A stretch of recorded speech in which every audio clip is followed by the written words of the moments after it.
Allez les amis, on est parti pour un classique du contrôle, une équation avec du cos carré et du cos, et on va voir comment on s'en sort avec un petit coup de génie, c'est très facile, à tout de suite.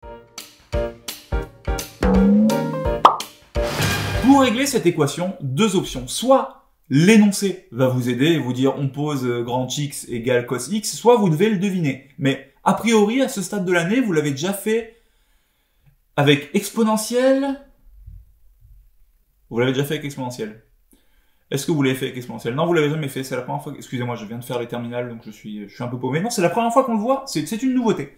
Donc en fait, ce réflexe-là, vous allez bientôt l'avoir pour plein de fonctions. Ça s'appelle un changement de variable. Autrement dit, je vais décider qu'à partir de maintenant, mon cos x, je l'appelle plus cos x, mais grand X. Question, que devient l'équation du dessus? Bah, le égal 0, a priori, il change pas. Le cos x qui est là, vu qu'on a posé grand X égale cos x, il devient grand X. Mon moins 1/2, il change pas. Et du coup, cos de x au carré, c'est tout simplement grand X carré. Et là, devant vos yeux ébahis avec une joie incroyable, vous vous rendez compte que ça, c'est un polynôme du second degré. Donc, je peux faire delta, les racines, et ainsi de suite, et ainsi de suite, et ainsi de suite. Ou alors, plus malin, je me dis direct, attends, pourquoi est-ce que je factoriserais pas par x? Et si je factorise cette équation par x, ça devient grand X facteur de, bah là, il y est une fois, donc grand X, moins là, il y est une demi-fois, hop, moins 1/2 égale 0, et je me retrouve avec une équation produit nul du style a fois b égale 0, j'ai oublié un b, je sais pas pourquoi, donc a fois b égale 0, et du coup, soit a égale 0, soit b égale 0, autrement dit, soit grand X égale 0, soit grand X moins 1/2 égale 0, autrement dit, grand X égale 1/2. Et j'ai envie de m'arrêter là, parce que je suis tellement content d'avoir trouvé des solutions si faciles. Sauf que les gars, c'est pas fini. À aucun moment, on vous a demandé la valeur de grand X. Nous, ce qu'on vous a demandé, c'est la valeur de petit x.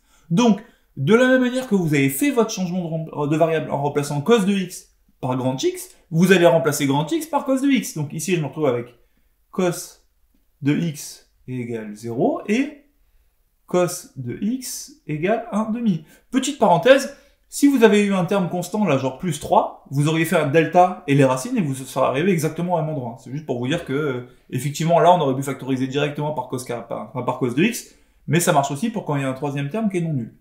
Du coup, cos de x égale 0, c'est une équation que je sais résoudre parfaitement en utilisant les compétences, les fameuses compétences dont on se sert toujours, hein, 10 et 11 de ce chapitre. Et pour résoudre cos x égale 0, ça veut dire x égale 0, x égale pi sur 2, plus ou moins, plus de k.